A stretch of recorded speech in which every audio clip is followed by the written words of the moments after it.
Hello friends, welcome to my channel. आज आपण ब्लाउजची जशी साईजनुसार उंची कशी घ्यायची आणि कटोरी किती घ्यायचा, मोंढा किती घ्यायचा आणि जी बाहीची उंची किंवा दंडघेर किंवा हा जो मोंढा आहे तो किती घ्यायचा असतो हे आज आपण बघणार आहोत।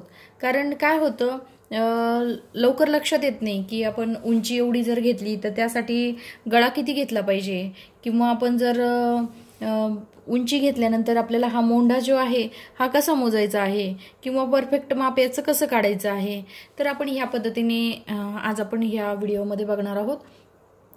आता याची ब्लाउजची पहिली आपण उंची मोजत असतो। तर ब्लाउजची उंची कशी असते, जशी 12, 12.5, 13, 13.5, 14, 14.5 किंवा 15 इंच, खूप झाली तर खूप हायटेड जर लेडीज असली तर 15.5 इंच की 16, 17 इंच, तर एवढी काही आपल्या ब्लाउजची उंची निघत नसते। आपल्याला 12 इंचापासून ते 15 ते 15.5 इंचापर्यंत आपली ही टोटल उंची असते। आता 12 ते 13 इंच जर उंची असेल ब्लाउजची, 12, 13, 13.5 आणि 14 इंचापर्यंत जर 12, 8, 13 इंच, 13.5 पर्यंत उंची जर असेल तर आपण गळ्याचे माप हे 5.5 इंच ठेवायचे। कारण हे आपण गळ्याच्या अनुसार गळ्याचे माप घेऊन करत असतो। पण जर ब्लाउज नसेल किंवा त्या पद्धतीने असेल तर आपल्याला कमी माप असेल तर हा गळा सुद्धा आपल्याला कमी ठेवायचा आहे। उंची कमी असेल तर गळा पण कमी घ्यायचा आहे। ज्यावेळेस आपण 12, 12.5 किंवा 13 इंच किंवा 13.5 इंच असतो त्यावेळेस आपण गळ्याचे माप हे 5.5 इंच घेत असतो। आणि कटोरीचे माप जे असतात ते कसे असते, एवढं जे कटोरीचे माप असतात तेवढंच, जेवढं आहे तेवढंच आपण घेत असतो। ह्या कटोरीचं ब्लाउजच्या मापावरच आपण कटोरीचे माप घेत असतो। आणि जर ब्लाउजचे माप जसं 28, 30 इंच असेल तर हे कटोरीचे माप आपण 5 इंच, 5.25 इंच टाकत असतो। 32, 34 असेल तर आपण हे 5.5 इंच घेत असतो। आणि 36, 38 असेल तर हे 5.25, 6 पर्यंत। आणि 40, 42 असेल तर आपल्याला 6 किंवा 6.25 इंचापर्यंत अशा पद्धतीने हे कटोरीचे माप निघत असते। हे जे माप आपण क्रॉस पट्टीवर टाकतो हे चेस्टच्या हिशोबाने असते, जे छातीचे माप असते त्या हिशोबाने हे कटोरीचे माप टाकत असतो। आता ज्यावेळेस आपण 14, 15 इंच ही उंची घेत असतो, ब्लाउजची जी उंची आहे ती 14, 15 इंच जर असेल तर आपल्या गळ्याचे माप हे 5.25, 6 इंचापर्यंत हे गळ्याचे माप असते।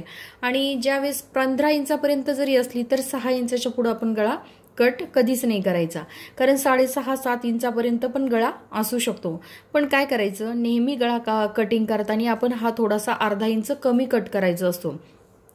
ज्यावेळेस आपण पूर्ण ब्लाउज शिवतो आणि ज्यावेळेस आपण ही पाइपिंग लावतो तर त्यानंतर आपल्याला गळ्याची हे शेप देण्यासाठी थोडासा गळा हा कट करून आपण ब्लाउजचा ही जी पाइपिंग असते ती बनवत असतो। त्यासाठी नेहमी आपण जेवढा गळा असतो ना त्यापेक्षा थोडासा कमी गळा कट करायचा आणि त्या पद्धतीने आपल्याला सगळा शिवून झाल्यानंतर ज्यावेळेस पाइपिंग लावायची असते तर थोडासा गळा कोरून घ्यायचा असतो आणि तो परफेक्ट आपला गळा त्या याच्यानुसार येत असतो। आता ज्यावेळेस हे गळ्याचे आणि शोल्डरचे ज्यावेळेस माप घेत असतो, गळ्याचे माप किती घ्यायचे आणि शोल्डरचे माप किती घ्यायचे, आता 28 आणि 30 हे माप खूप छोटं असतं तर त्यासाठी गळ्याचे माप जे आहे ते आपण 2.25 इंचावर टाकत असतो आणि 5 इंचावर आपण शोल्डर घेत असतो। परत त्या चेस्टच्या म्हणजे 30 आणि 28 छातीसाठी 2.25 आणि 5 इंचावरच गळ्याचे माप टाकायचे, जास्त कमी करायचेच नाही। त्यामध्ये ब्लाउज हा एकदम परफेक्ट, गळा आणि शोल्डर पण उतरत नाही आणि गळा पण अगदी व्यवस्थित बसतो। आणि जसे 32, 34 साठी आपण 2.5 इंचावर गळा घ्यायचा आहे आणि 5.5 इंचावर शोल्डर घ्यायचे आहे। 38, 40, 42 साठी आपण 2.5 इंचावरच गळ्याचं माप टाकायचे आहे आणि जे शोल्डर जे आहे ते ब्लाउजच्या हिशोबाने घ्यायचे असते। जशी कोणाला शोल्डर जे आहे ते मोठे पट्टी लागते, कुणाला नॉर्मल पट्टी लागते। आता ज्यांना ही नॉर्मल पट्टी असते ब्लाउजच्या हिशोबाने आपण हे शोल्डरचे माप घेत असतो। ज्यांना नॉर्मल पट्टी लागते आपलं 40, 42 जरी असलं तरी 2.5 इंचावर गळा आणि 5.5 इंचावर जर शोल्डर टाकलं तरी ह्या 40, 42 इंचाच्या छातीला पण आपल्याला हे शोल्डरचे आणि गळ्याचे माप परफेक्ट बसते। पण जर कोणाला हे शोल्डरची पट्टी जर मोठी पाहिजे असेल तर 2.5 इंचावरच गळा टाकायचा आहे आणि ही शोल्डरची पट्टी मोजून घ्यायची आहे। ही शोल्डरची पट्टी मोजल्यानंतर थोडंसं आपला इकडच्या साईडनी 1/4 इंच आपलं याच्यामध्ये जातं, शिलाईमध्ये जातं पाइपिंग करण्यासाठी, आणि इकडे आपलं अर्धा इंच, जसे आपले शिवणाची जी पद्धत असते, कोणाकडनं शिवण हे जे जास्त जात असतं दबल्या तर आपल्याला त्या पद्धतीने आपल्याला त्याचं एक्स्ट्रा मार्जिन घ्यायचं असतं, तर हे मोजून घ्यायचं आणि त्यामध्ये थोडासा अर्धा ते 1.25 इंच आपण एक्स्ट्रा घेणार असतो। हे झालं आपलं शोल्डरचं, गळ्याचं माप झालं. छातीच्या अनुसार आपण कटोरीचे पण माप काढले की 28, 30 असेल तर किती, 32, 34 असेल तर किती, हे कटोरीचे पण माप काढले. आता आपण बघणार आहोत मोंढ्याचे माप. आता मोंढ्याचे माप ज्यावेळेस आपण बघतो तर मोंढा लक्षात येत नाही.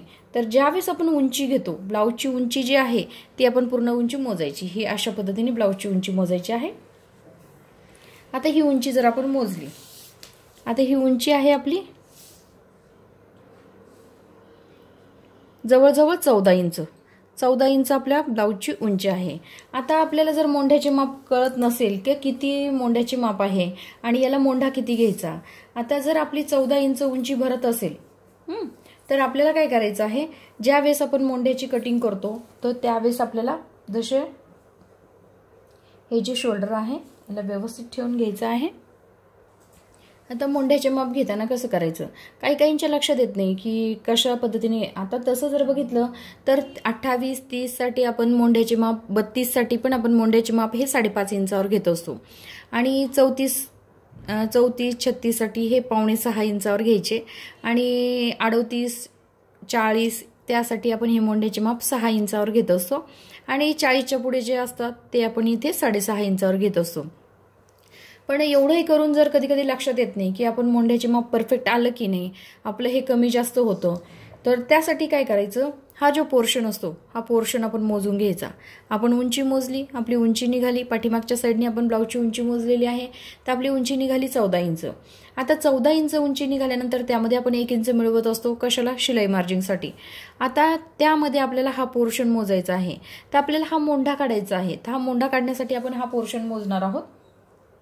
आता याला काय करायचं, बाहीसाठी आपलं अर्धा इंच वरच्या साईडला आपलं अर्धा इंच आपलं शिवणामध्ये गेलेलं आहे आणि खालच्या साईडला आपलं अर्धा इंच शिवणामध्ये गेलेलं आहे. ह्या अशा पद्धतीने आपलं दोन्ही साईडला थोडं थोडं शिवणामध्ये गेलेलं आहे. आता दोन्ही साईडला ज्यावेळी शिवणामध्ये गेलं तर इथे आपल्याला 8 इंच मिळतं. आता इथे जर आपल्याला 8 इंच मिळतं तर आपली उंची आहे 14 इंच. तर 1, 2, 3, 4, 5 आणि 6 ह्या ब्लाऊजचा मोंढा आपला 6 इंचावर निघतो. तर आपण अशा पद्धतीने परत एकदा मोजू शकतो. इथे आपण सरळ रेषेमध्ये हे मोंढ्याचे माप जरी काढले तरी आपले हे सरळ रेषेमध्ये 6 इंचावर हा मोंढा आलेला आहे. आता याचे माप आपले 6 इंचावर घेतलेले आहे. हा पोर्शन मोजायचा आहे आणि हा पोर्शन मोजल्यानंतर प्लस 1 इंच घेऊन हा पोर्शन मोजायचा आणि तिथे माप टाकून आपण हा चौकोन जरी केला तरी मोंढ्याचे माप आपले निघू शकते. आणि ज्यावेळेस आपण ब्लाऊजची कटिंग करतो तर ब्लाऊजची कटिंग केल्यानंतर आपला हा पोर्शन पण आपल्याला चेक करायचा. जसं हा ही क्रॉसपट्टी आहे ही सोडून हा जो पोर्शन असतो हा पण आपण चेक करून घ्यायचा. हा आपल्याकडनं कमी जादा झाला की काय, किंवा याची उंची जर कमी झाली तर क्रॉसपट्टी जी आहे ती त्याची उंची आपल्याला जास्त घ्यायची असते.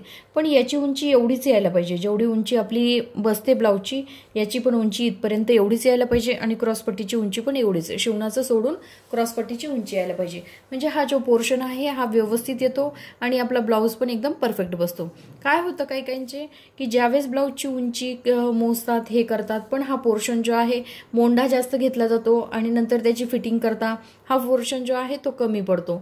पण जर व्यवस्थित आपण जर ब्लाऊजचे माप घेतले आणि छोट्या छोट्या ट्रिक्स असतात की ज्या लक्षात येत नाही आणि आपण कशा पद्धतीने घ्यावं, नवीन शिवणारे जे असतात त्यांच्या लक्षात येत नाही की कशा पद्धतीने आपल्याला मोंढा घ्यायला पाहिजे, कशा पद्धतीने आपल्याला हे कटोरीचे माप काढायला पाहिजे आणि गळ्याचे माप किंवा उंची. तर उंची तर आपण सरळ सरळ मोजत असतो, त्यामध्ये आपण 1 इंच मिळवायचे असतात. चेस्टमध्ये पण जेवढे आहे तेवढे चेस्टचा 1/4 घेऊन आपण 1.5 इंच मिळवत असतो.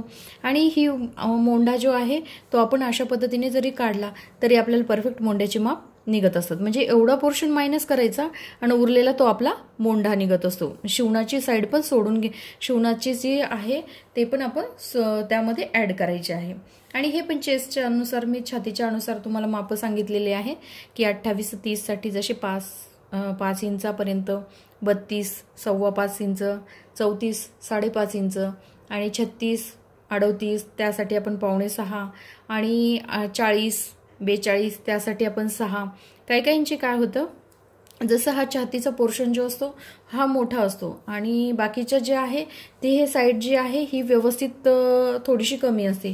तर शक्यतो आपण काय करायचं, हा जो पोर्शन असतो कटोरीचा जो पार्ट असतो तो आपल्याला इथे मोजूनच आपल्याला कटोरीचे माप टाकायचे आहे. आणि जर अंगावर तुम्ही माप घेतले असेल तर त्या पद्धतीने तुम्ही जसे मी सांगितले की किती छातीसाठी किती माप टाकायचे तर आपण ते टाकू शकतो, त्यासाठी पण आपल्याला ते व्यवस्थित कटोरी निघतो। आता स्लीव्ससाठी बघू आपण। जशी आपण हा मोंढा घेतो तर आपण मोंढा घेतल्यानंतर आपण स्लीवची जी घडी असते ती आपल्याला लक्षात येत नाही की किती घ्यायची। आता ज्यावेळेस आपण मोंढा मोजतो तर असं मी तुम्हाला सांगितलेलं आहे, बरेच ब्लाऊजची कटिंग मी तुम्हाला अपलोड पण केलेली आहे। तर हा क्रॉसमध्ये आपण मोंढा मोजत असतो। आता हा क्रॉसमध्ये मोंढा मोजल्यानंतर त्यामध्ये आपल्याला अर्धा इंच मिळवायचे आहे, ती निघते आपली बाहीची घडी। आणि त्यामध्ये जशी उंची जी घेतो उंचीमध्ये आपल्याला 1.5 इंच मिळवायचे आहे। आता अस्तरचा ब्लाऊज जर असेल तर त्यामध्ये आपण अर्धा ते पाऊण इंच मिळवलं तर चालतं, कारण अस्तरच्या ब्लाऊजला काय होतं वरच्या साईडनी थोडंसं जॉईंट करायचं असतं आणि ह्या साईडला थोडंसं जॉईंट, त्या अर्धा ते पाऊण इंच जरी आपण घेतलं तरी चालून जातं। पण ह्यामध्ये जशी साधा ब्लाऊज असतो त्यामध्ये कंपल्सरी 1.5 इंच घ्यायचं असतं। काय होतं अर्धा इंच ह्या साईडनी आणि अर्धा इंच खालच्या साईडनी शिवणात जातं आणि जी फोल्ड पट्टी असते ती पण आतल्या साईडनी फोल्ड करण्यासाठी आपल्याला फोल्ड पट्टी लागते। तर 1.5 इंच जर घेतलं तर त्यामध्ये म्हणजे व्यवस्थित ती फोल्ड पट्टी पण फोल्ड होऊ शकते आणि जी परफेक्ट बाजू असते ती आपली व्यवस्थित निघते। तर अशा पद्धतीने जर आपण तुम्ही गळ्याची माप किंवा उंची किंवा कटोरीचे माप किंवा स्लीव्ज किंवा मोंढा जो आहे आणि मोंढ्याचे माप कसे काढायचे ह्या सगळ्या गोष्टी मी तुम्हाला ह्या व्हिडिओमध्ये सांगितलेल्या आहे। तर अशा पद्धतीने जर ब्लाऊज तुम्ही घेतलं, ह्या छोटे छोटे ट्रिक्स आहेत की जे लक्षात येत नाही नवीन माणसाच्या शिकताना की कशा पद्धतीने आपण करायला पाहिजे। तर याचा जर वापर केला आपण आणि खूप छोटे छोटे पद्धत असते की त्यामध्ये ब्लाऊजच्या चुका होतात आणि ब्लाऊज तो व्यवस्थित बसत नाही, पण आपण जर प्रत्येक ब्लाऊजचं व्यवस्थित माप घेऊन आणि त्या पद्धतीने जर काढलं तर आपला ब्लाऊज पण व्यवस्थित बसतो आणि ब्लाऊजची फिटिंग पण व्यवस्थित येते आणि जसा पहिला ब्लाऊज आहे त्या ब्लाऊजवर आपला दुसरा ब्लाऊज पण त्याच पद्धतीने आपण बनवू शकतो। तर अशा पद्धतीने मी ह्या बऱ्याचशा ट्रिक्स ज्या आहेत त्या सांगितलेल्या आहेत। तर अगर तुम्हाला माझा व्हिडिओ आवडला असेल तर माझ्या व्हिडिओला लाईक करा, शेअर करा आणि आमच्या चॅनलला सबस्क्राईब करा। Thank you for watching this video.